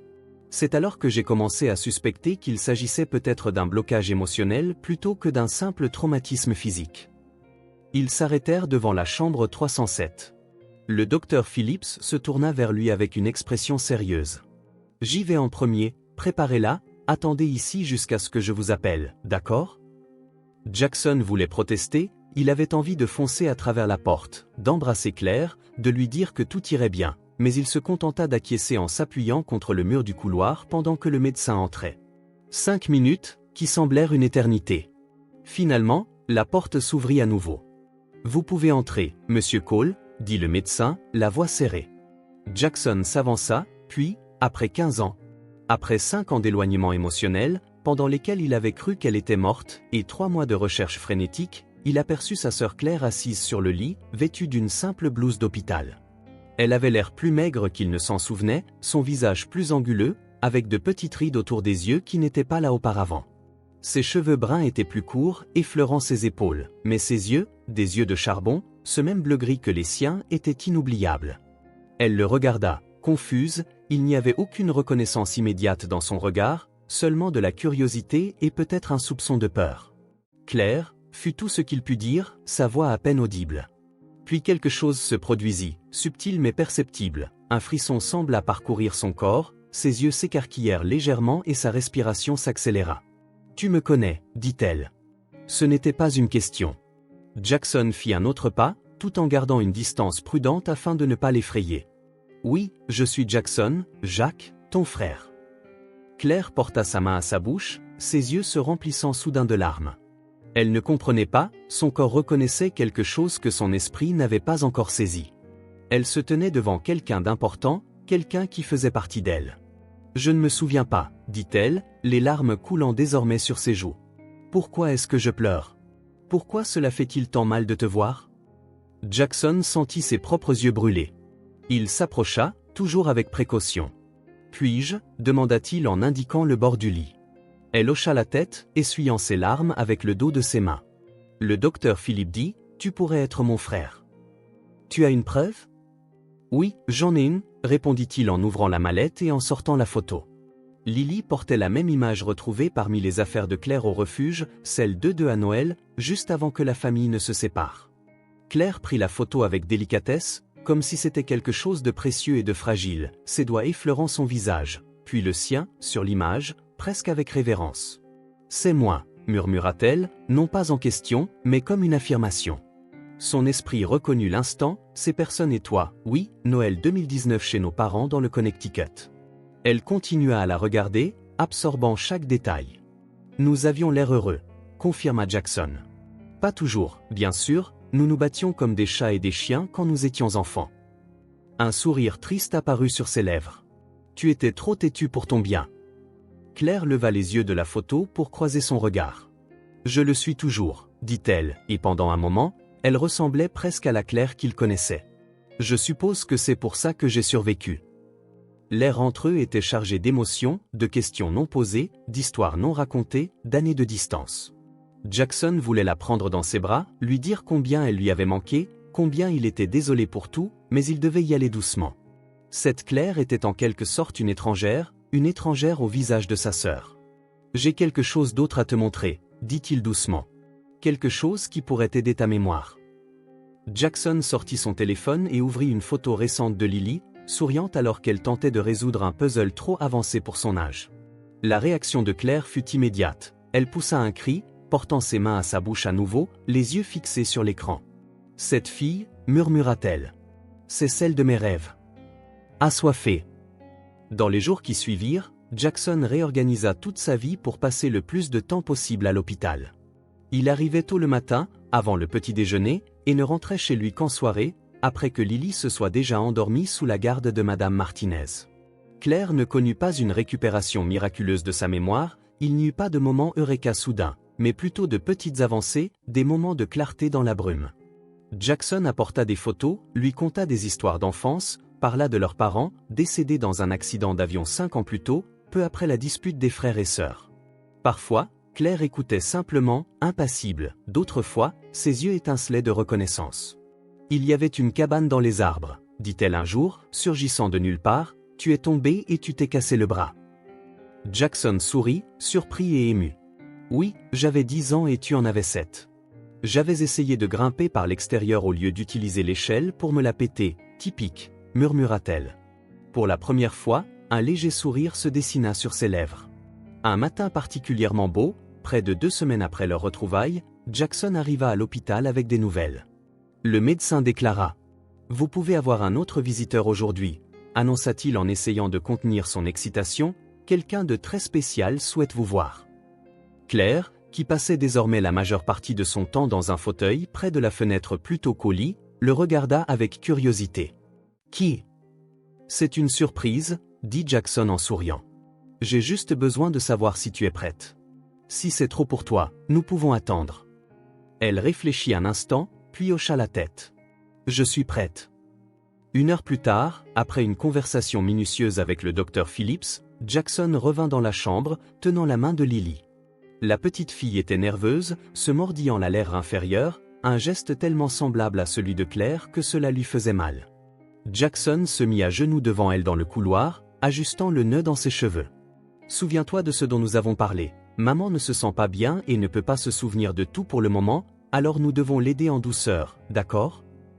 Lily hocha solennellement la tête. « Je ne peux pas sauter sur elle ni parler trop fort, exactement, chérie, prête à entrer. » Lorsqu'ils entrèrent dans la chambre, Claire se tenait près de la fenêtre. Elle se retourna au son de la porte et se figea en voyant l'enfant tenant la main de Jackson. Ce fut un moment électrique, l'air semblait vibrer d'une énergie presque palpable. Lily fixa sa mère, les yeux écarquillés, la bouche légèrement ouverte. Claire lui rendit son regard, une émotion brute et primitive envahissant son visage. « Lily » murmura Claire, le nom s'échappant comme une prière. À cet instant, Jackson comprit qu'il importait peu de combien de sa mémoire consciente Claire avait perdu. Son cœur, son corps, son âme connaissaient sa fille. Lily regarda Jackson comme pour lui demander la permission. Lorsqu'il acquiesça d'un léger hochement de tête, elle lâcha sa main et s'avança prudemment vers Claire. Elle s'arrêta à quelques pas, soudainement timide. « Salut, maman. » Claire s'agenouilla pour se mettre au niveau de sa fille, ses mains tremblant alors qu'elle les tendait, n'osant pas encore les toucher. « Lily » répéta-t-elle, et cette fois, il y avait plus de reconnaissance dans sa voix. « Ma Lily. » C'est la petite fille qui ferma le dernier fossé, se précipitant dans les bras de sa mère en étouffant un petit sanglot.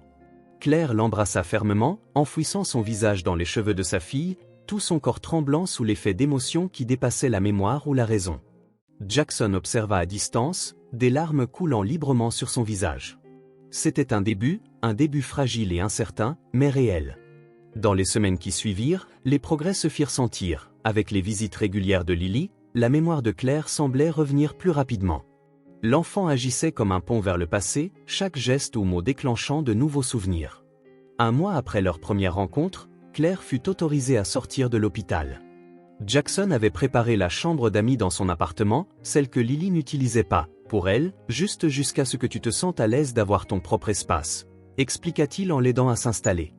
Sans pression, acquiesça Claire, reconnaissante. Il restait encore des trous dans sa mémoire, des périodes entières de sa vie demeuraient sombres, mais chaque jour apportait plus de clarté, plus de connexion avec ce qu'elle avait été. Les premiers jours dans l'appartement furent une période d'adaptation pour tous. Lily oscillait entre des moments de pure joie de voir sa mère revenir et des périodes de confusion quand Claire ne se souvenait pas de quelque chose qui lui semblait évident. Je n'aime pas les pommes vertes, seulement les rouges, dit-elle un matin lorsque Claire avait coupé le mauvais fruit pour son goûter. Claire avait l'air dévastée de ne pas connaître quelque chose d'aussi basique sur sa propre enfant. Plus tard, Jackson la trouva en train de pleurer sur le balcon. « Je lui suis étrangère », murmura Claire lorsqu'il s'assit à côté d'elle, et le pire, c'est qu'elle ne m'est pas étrangère. Je l'aime complètement, même si je ne me souviens pas de tout. Donne-lui du temps, conseilla Jackson. Vous êtes en train de vous redécouvrir, ce n'est pas forcément une mauvaise chose. Des petits moments s'accumulaient. Claire réapprenait à tresser les cheveux de Lily comme elle les aimait. Lily montrait patiemment à sa mère ses livres préférés, ses jouets, ses vêtements, toutes deux dessinaient ensemble. Claire fut surprise de découvrir qu'elle dessinait toujours aussi bien qu'à l'adolescence. Puis, un soir ordinaire, 2 mois après le retour de Claire, elle entra dans le bureau de Jackson après que Lily eut été couchée. « Pouvons-nous parler ?» demanda-t-elle d'une voix sérieuse. Jackson lui fit signe de s'asseoir. « Bien sûr, est-ce que quelque chose s'est passé ?» demanda-t-il. Claire s'assit, les mains agitées sur ses genoux. « Je me souviens de tout maintenant, ou presque tout. » Il se redressa, soudain alerte. « Tout, la dispute, pourquoi j'ai quitté, les années perdues, Lily ?» Elle hésita, les yeux baissés, les choses terribles que j'ai faites, les personnes avec qui je me suis mêlé. Jackson examina son visage, remarquant combien elle paraissait plus âgée à cet instant, pas physiquement, mais comme si le poids de ses souvenirs retrouvés l'avait vieilli intérieurement. « Claire, dit-il, tout cela n'a plus d'importance maintenant. »« Si, ça compte, insista-t-elle en rencontrant enfin son regard. J'ai besoin que tu comprennes pourquoi je me suis tenue à l'écart si longtemps, pourquoi je n'ai pas demandé de l'aide quand les choses se sont gâtées. »« La honte, dit simplement Jackson, tu avais honte. » Claire cligna des yeux, surprise. « Comment sais-tu cela ? Ta lettre, celle que tu n'as jamais envoyée, je l'ai trouvée au refuge. » Elle ferma les yeux un instant, absorbant cela. « Quoi d'autre sais-tu ? Que tu étais en route pour me voir le jour de l'accident, que tu as gardé ma photo toutes ces années, que tu as parlé de moi à Lily. » Claire hocha la tête, des larmes tombant silencieusement. « Je suis désolée, Jacques, pour tout, pour les années perdues, de ne pas avoir été assez forte pour demander de l'aide plus tôt. » Jackson se leva, contourna le bureau et s'agenouilla devant elle en prenant ses mains dans les siennes. « Je n'ai pas besoin des raisons, Claire, je veux juste que tu reviennes. » Elle le regarda, ses yeux identiques débordant d'une gratitude si profonde que cela faisait mal. « Le jour de l'accident, commença-t-elle, la voix tremblante, j'ai enfin trouvé le courage. J'ai passé des semaines à répéter ce que je dirais, imaginant comment tu réagirais. » Claire fit une pause, prit une profonde inspiration pour se stabiliser avant de continuer. « J'ai laissé Lily chez la propriétaire en promettant de revenir dans quelques heures. J'avais ton adresse écrite sur un bout de papier. Je traversais la rue quand... » Sa voix s'éteignit. « Quand quoi ?» incita doucement Jackson. « J'ai vu une voiture. J'ai reconnu quelqu'un à qui je devais de l'argent, une personne dangereuse. J'ai pensé qu'il m'avait trouvé, qu'il me suivait. » Elle ferma les yeux en revivant cela. « J'ai paniqué, j'ai commencé à courir, je n'ai pas vu l'autre voiture arriver. » Claire rouvrit les yeux, désormais inondée de larmes. « Je me souviens des phares qui arrivaient droit sur moi, je me souviens avoir crié à l'aide, puis plus rien. » Elle prit une respiration tremblante. « Le pire, c'est que c'était probablement une coïncidence, la voiture que je pensais qui me suivait, peut-être ne l'était-elle pas. »« La même personne ?» demanda-t-elle. « Ma peur m'a aveuglée, » conclut-elle. Jackson sentit quelque chose se briser en lui, sachant que Claire avait été si proche, à seulement quelques pâtés de maison de son immeuble, à quelques instants de frapper à sa porte lorsque l'accident s'était produit. Savoir que la réunion aurait pu se produire des mois plus tôt n'était qu'à quelques secondes de distance. « Jacques ?» demanda Claire, inquiète face à son silence. Il ne s'était pas rendu compte qu'il pleurait jusqu'à ce qu'il sente sa main sur son visage, essuyant une larme. « Nous étions si proches, » murmura-t-il. « Si proches de nous retrouver ce jour-là ? Je sais combien cette réalisation t'a déchiré. Tant de mois perdus, tant de souffrances qui auraient pu être évitées, pour Claire, pour Lily, pour moi. » Mais derrière la douleur, une autre émotion surgit, la gratitude. Car malgré tout, Claire n'avait jamais abandonné, elle avait gardé sa photo, avait parlé de lui à Lily, avait enfin eu le courage de le chercher, et maintenant, il avait l'occasion de ne pas l'abandonner non plus. Jackson se leva et tira Claire dans une étreinte serrée, une étreinte qu'ils n'avaient pas partagée depuis leur adolescence. Elle le rendit avec la même intensité, son corps frêle tremblant dans ses bras. nous sommes ensemble maintenant, dit-il dans ses cheveux, c'est tout ce qui compte. Lorsqu'ils se séparèrent, Claire arborait un sourire tremblant. Tu es vraiment l'homme aux yeux gentils sur la photo, dit-elle. Jackson rit en essuyant ses propres larmes. C'est une histoire que tu devras me raconter un jour, je te la raconterai en entier. Claire promit, nous avons maintenant du temps. Et c'était vrai, après 15 ans de séparation, 5 ans à croire que l'autre était perdu pour toujours, ils avaient enfin le temps de guérir, de reconstruire, d'être la famille qu'ils avaient toujours dû être. Cette nuit-là, pour la première fois depuis l'accident, Claire dormit sans cauchemar et Jackson, dans sa propre chambre, ressentit une partie de lui qu'il n'avait pas connue depuis l'enfance. Le chemin à parcourir resterait long, Claire aurait besoin d'un traitement continu pour rétablir son identité légale, pour décider ce qu'elle voulait faire de sa vie, mais rien de tout cela ne lui faisait plus peur, car il n'était plus seul, et cela, plus que tout, faisait toute la différence. Le printemps arriva dans la ville, apportant non seulement des fleurs et des journées plus longues, mais aussi une nouvelle vie pour le Pentouse qui avait autrefois semblé n'être qu'un simple halte pour Jackson. 3 mois s'étaient écoulés depuis la sortie de Claire, et la transformation était visible dans chaque recoin. La cuisine, jadis impeccable et rarement utilisée, affichait maintenant des traces de fleurs sur le plan de travail et des dessins colorés collés sur le réfrigérateur avec des aimants en forme de fruits. Le salon, autrefois aussi minimaliste qu'une page de catalogue, présentait désormais des piles de livres pour enfants près du canapé et une boîte de jouets placée stratégiquement. Les murs d'un blanc immaculé exposaient de nouvelles œuvres d'art éclatantes, certaines achetées, d'autres créées par Lily elle-même, signées fièrement de sa calligraphie maladroite. Chaque matin, Jackson se retrouvait à admirer ces changements en buvant son café. Le silence oppressant qu'il n'avait jamais remarqué auparavant avait été remplacé par toutes sortes de bruits, le froissement de petites pantoufles dans le couloir, des rires venant de la pièce voisine, le bruit de l'eau qui coulait pendant que Claire prenait sa douche en fredonnant un vieux air, le tintement des couverts contre les assiettes lors des repas partagés, des sons de vie.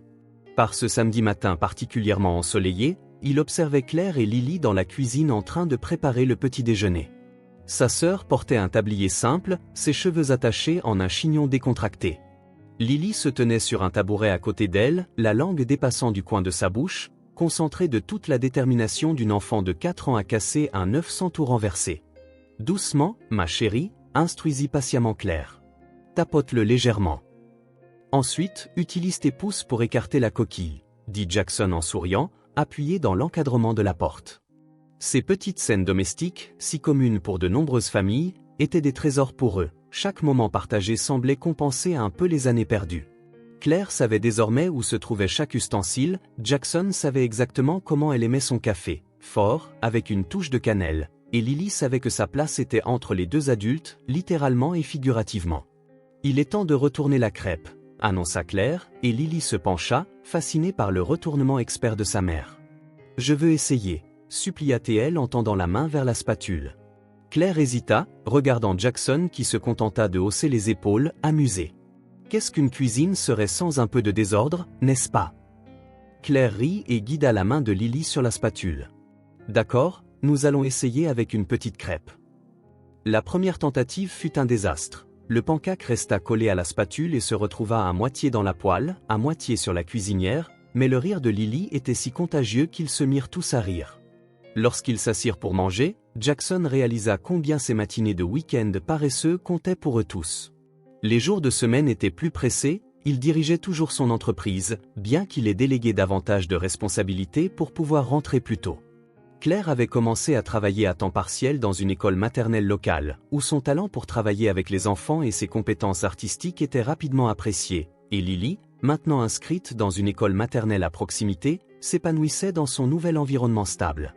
Mais les week-ends leur appartenaient, le temps de récupérer ce qui avait été perdu, de créer de nouveaux souvenirs. « Qu'est-ce qu'on fait aujourd'hui » demanda Lily, une moustache de sirop d'érable ornant sa lèvre supérieure. Claire et Jackson échangèrent un regard complice. « Nous pensons qu'il est temps que tu apprennes à faire du vélo, » répondit Claire en souriant. « Sans roulette, » s'écria Lily, les yeux écarquillés, un mélange d'excitation et de peur. « Mais je vais tomber. »« Probablement, » acquiesça Jackson d'un ton pragmatique habituel, « mais nous serons là pour te relever. » Il se pencha pour essuyer le sirop de son visage avec une serviette. « Tu es courageuse, Lily. Tu te souviens comme tu avais peur de dormir seule? Maintenant, tu nous demandes même d'éteindre les lumières. C'était quand j'étais petit, déclara-t-elle avec toute la solennité d'un enfant dont les peurs ne remontent qu'à quelques semaines. Claire rit, échangeant un regard affectueux avec Jackson. Bien sûr, tu es déjà tellement grand maintenant, je ne te laisserai pas te blesser, ajouta Jackson en voyant l'inquiétude persistante dans les yeux de sa nièce. Je te promets que je te tiendrai jusqu'à ce que tu maîtrises. Après le petit déjeuner, ils se changèrent en vêtements confortables. Le vélo, celui que Jackson avait acheté quelques semaines auparavant en attendant le bon moment, fut sorti du rangement. Il était rose avec des accents violets, exactement comme Lily l'avait dessiné dans l'un de ses croquis au parc. Jackson ajusta le casque sur la tête de Lily pendant que Claire préparait l'appareil photo de son téléphone. C'était une journée parfaite pour les premières fois, ciel dégagé, brise légère, des familles partout profitant du beau temps. « Prête ?» demanda Jackson en tenant le vélo par la selle et le guidon. Lily hocha la tête, déterminée malgré la peur évidente. Elle posa ses pieds sur les pédales, ses petites mains agrippant fermement le guidon. « Souviens-toi de ce dont nous avons parlé, instruit calmement Jackson. Regarde devant toi, pas en bas, et continue de pédaler régulièrement. Si tu commences à te pencher, tourne légèrement le guidon dans cette direction. » Claire observa de près en prenant des photos, son cœur débordant d'une joie qu'elle peinait à contenir. Voir Jackson et Lily ensemble, si patients et attentionnés, était un cadeau qu'elle n'aurait jamais imaginé recevoir. Les premiers essais se passèrent comme prévu. Lily ne parvenait à avancer que de quelques mètres avant de vaciller dangereusement. Jackson trottait à ses côtés, la maintenant stable, l'encourageant à continuer. « Tu te débrouilles très bien, » lui dit-il, « ne cesse pas de pédaler. » Après une demi-heure d'essai, une petite chute provoqua plus de frayeur que de dégâts. Lily s'assit sur l'herbe, la lèvre inférieure tremblante. « C'est trop dur, » se plaignit-elle, les yeux brillants de larmes non versées. « Je n'y arriverai jamais. » Jackson s'agenouilla devant elle, repoussant un cheveu rebelle sous son casque. « Tu sais pourquoi c'est difficile ?» Elle secoua la tête. « Parce que ça en vaut la peine, » expliqua-t-il simplement. « Les meilleures choses de la vie sont habituellement difficiles au début, mais quand tu y parviens enfin, quand tu y parviens, c'est la meilleure sensation au monde. » Il jeta un regard bref à Claire, qui était venue et regardait maintenant avec un sourire doux, comme retrouver des êtres chers après les avoir crus perdus pour toujours. Ces paroles semblaient résonner autant pour Lily que pour Claire. Claire s'agenouilla à côté d'eux, posant une main sur l'épaule de son frère. « Elle a raison, ma chérie, » ajouta-t-elle, « tu es plus forte que tu ne le penses. Regarde tout ce que tu as déjà surmonté. » Lily regarda l'un puis l'autre, absorbant leur encouragement, et la détermination remplaça le découragement sur son visage. « Puis-je réessayer ?» Jackson ressentit une immense fierté à l'entendre demander. « Bien sûr que tu peux, ma petite, autant de fois que tu veux. » Cette fois, quelque chose se mit en place, peut-être était-ce la confiance ou son corps trouvant enfin son équilibre naturel, mais Lily parvint à pédaler sur une plus longue distance. Jackson courut à ses côtés, tenant toujours le vélo, sentant qu'elle avait besoin de moins de soutien à chaque mètre. Puis, sans prévenir, il lâcha prise, presque instinctivement, réalisant qu'elle était stable, l'élan la maintenant droite, et ses doigts glissèrent du siège pendant quelques secondes magiques. Lily roulait seule, complètement inconsciente que Jackson ne tenait plus le vélo. Lorsqu'elle s'en aperçut enfin, le choc faillit la faire tomber, mais elle réussit à maintenir son équilibre pendant quelques mètres de plus avant de s'arrêter. « Jacques, maman, je l'ai fait !» cria-t-elle, le visage illuminé par un sourire plus éclatant que le soleil. La célébration fut immédiate. Claire accourut, l'embrassa et couvrit son visage de baisers. Jackson arriva quelques secondes plus tard, la soulevant dans les airs dans une étreinte qui la fit pousser un cri de joie. « Je savais que tu pouvais, » dit-il, la fierté évidente dans sa voix. « Tu es incroyable, ma petite. » Le reste de l'après-midi passa en une série de balades de plus en plus assurées. Lily tomba quelques fois de plus, mais se releva immédiatement, déterminée à maîtriser sa nouvelle compétence. Au moment de rentrer, fatiguée et heureuse, elle parlait sans arrêt de comment elle serait bientôt capable de se rendre à l'école en vélo.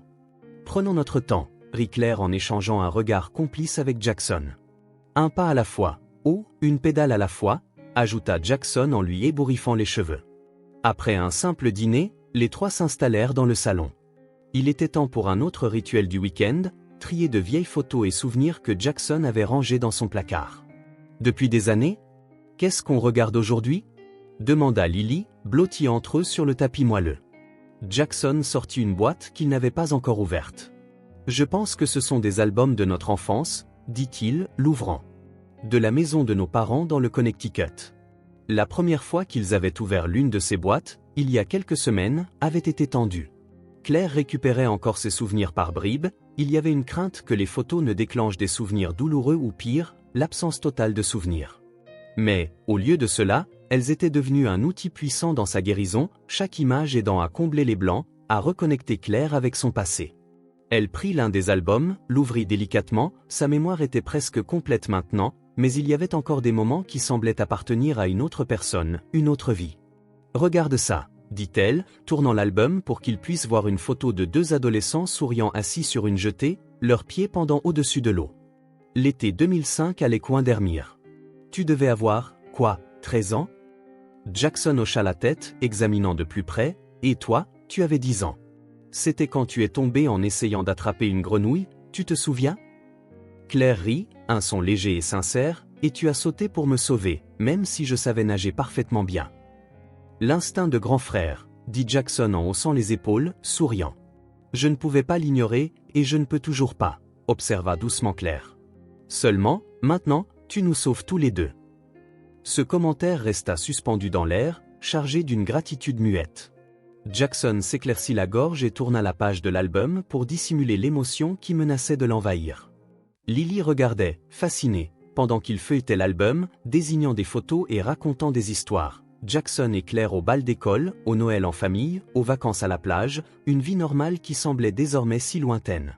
Soudain, Lily pointa du doigt une photo, deux jeunes enfants assis devant un immense sapin de Noël, portant des pyjamas assortis. « Est-ce toi, Jacques? Et est-ce maman ?» demanda-t-elle, la curiosité pétillante dans les yeux. Claire et Jackson échangèrent un regard complice. C'était un moment qu'ils avaient repoussé, principalement parce que Lily semblait si heureuse telle qu'elle était, mais ils savaient qu'ils devraient clarifier leurs liens familiaux un jour. Jackson referma l'album et le posa de côté. Il s'assit en face de Lily, prenant doucement ses petites mains dans les siennes. « Oui, ma chérie, c'est moi et ta maman quand nous étions petits. » commença-t-il lentement. « Et il y a autre chose que tu dois savoir, Lily, je suis ton oncle. » Lily resta silencieuse, traitant l'information, ses yeux passant de Jackson à Claire puis de nouveau, comme si elle assemblait les pièces d'un puzzle. « Oncle » répéta-t-elle en testant le mot. Comme dans cette histoire que tu m'as lue sur les trois petits cochons, où le plus âgé était l'oncle des autres. Jackson sourit à cette comparaison. Quelque chose comme ça. Ta maman est ma sœur cadette, ce qui fait de moi ton oncle, ce qui signifie que nous formons une vraie famille, ajouta doucement Claire. Pas simplement des personnes qui vivent ensemble. Lily resta pensive quelques instants de plus, puis soudain, un large sourire illumina son visage. Alors, tu es vraiment mon oncle? Je pensais que tu étais juste mon Jacques. La simplicité de sa réponse fit rire les adultes, relâchant la tension accumulée en prévision de cette conversation. Je suis ton véritable oncle, confirma Jackson, mais je reste aussi ton Jacques. Je peux être les deux, n'est-ce pas? Répondit Lily en lui donnant une étreinte serrée, ses petits bras à peine capables d'encercler ses épaules. J'aime avoir un oncle, déclara-t-elle, toujours en l'embrassant, maintenant j'ai une grande famille, pour de vrai. Claire regardait la scène, émue au point de ne pas pouvoir parler. Pendant des années, elle avait traîné Lily de lieu en lieu, toujours en fuite, toujours apeurée. Lily n'avait jamais connu la stabilité, la sécurité ou le sentiment d'appartenir à quelque chose de plus grand que simplement mère et fille contre le monde. Maintenant, pour la première fois, Claire sentait que Lily avait des racines, et Jackson, qui avait vécu uniquement pour le travail pendant si longtemps, avait désormais un nouveau rôle, un rôle qui le rendait manifestement plus heureux que n'importe quel succès professionnel ne pourrait l'être. Le printemps céda la place à l'été, et l'été à l'automne. Les saisons s'écoulaient avec une aisance naturelle qui avait autrefois semblé impossible pour une famille bâtie sur tant de souffrances et de séparation. Leurs journées prenaient un rythme confortable. Lily, maintenant âgée de 5 ans, fréquentait la maternelle à temps plein. Au début, la séparation était difficile. Elle s'agrippait aux adultes à la porte de la classe, craignant qu'ils ne reviennent pas, mais avec patience et constance, sa confiance grandit. En quelques semaines, elle courait à l'intérieur, ne prenant presque pas le temps de dire au revoir. « À plus tard !» criait-elle, son sac à dos à motif de dinosaure rebondissant alors qu'elle se précipitait pour rejoindre ses amis. Claire, désormais officiellement Claire Cole à nouveau après un long processus de récupération de ses documents, avait été promue coordinatrice de projet à la maternelle où elle travaillait. Son projet communautaire de lecture, qui combinait livres et art, avait rencontré un immense succès, attirant l'attention d'autres écoles de la région. C'est comme si j'avais découvert quelque chose qui avait toujours été en moi, avait-elle confié à Jackson une nuit après que Lily fut couchée. Jackson comprit exactement ce qu'elle voulait dire. Lui-même avait redécouvert des parties de lui qu'il pensait avoir perdues, l'aptitude à rire librement, la patience, la joie dans les petites choses.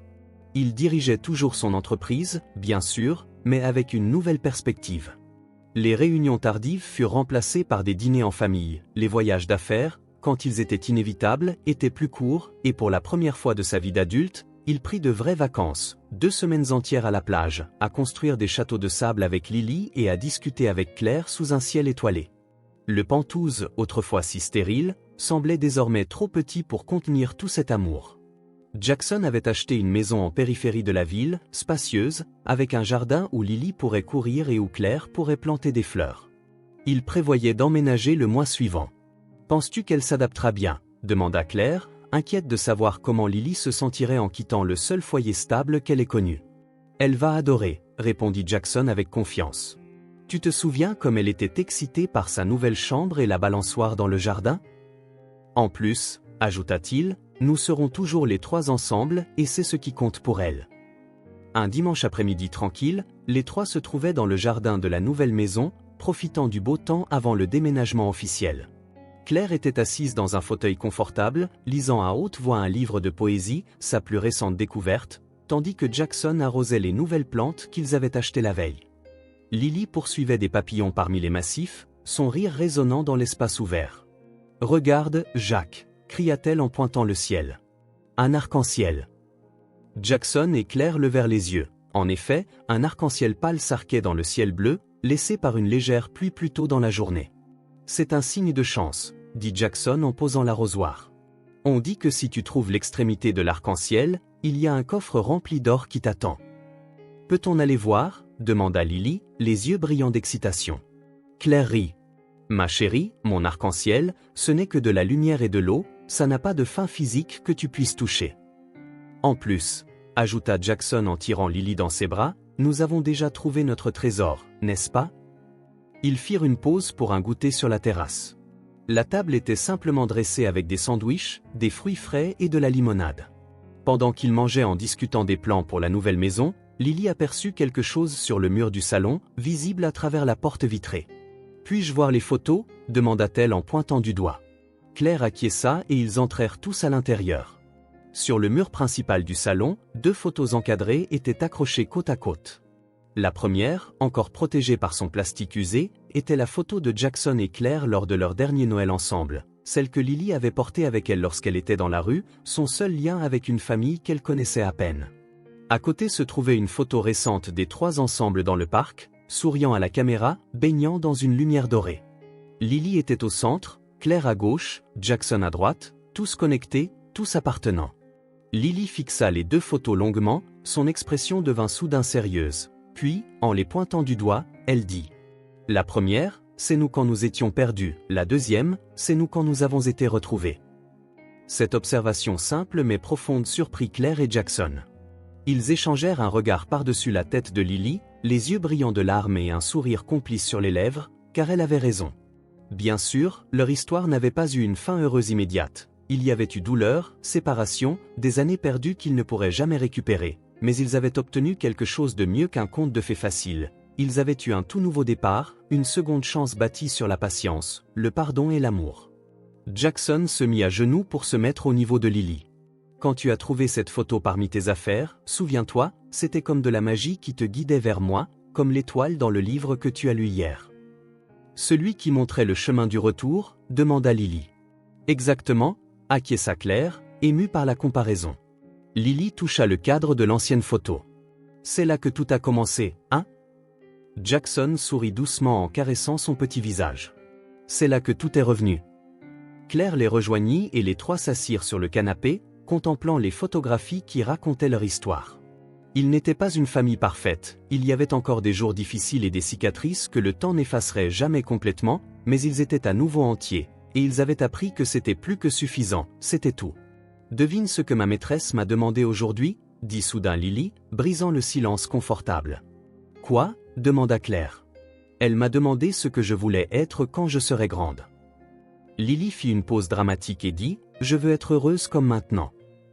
Jackson sentit son cœur se gonfler dans sa poitrine. Il regarda sa sœur, sa nièce, cette famille improbable qu'ils avaient bâtie à partir des décombres de tant de tragédies et de séparations. Le chemin avait été long et douloureux, il y avait eu des moments où il semblait impossible pour eux d'atteindre ce point, mais ils l'avaient fait, et surtout, ils connaissaient maintenant le chemin du retour à la maison, celui qui se termine par l'espoir, la vérité et l'amour.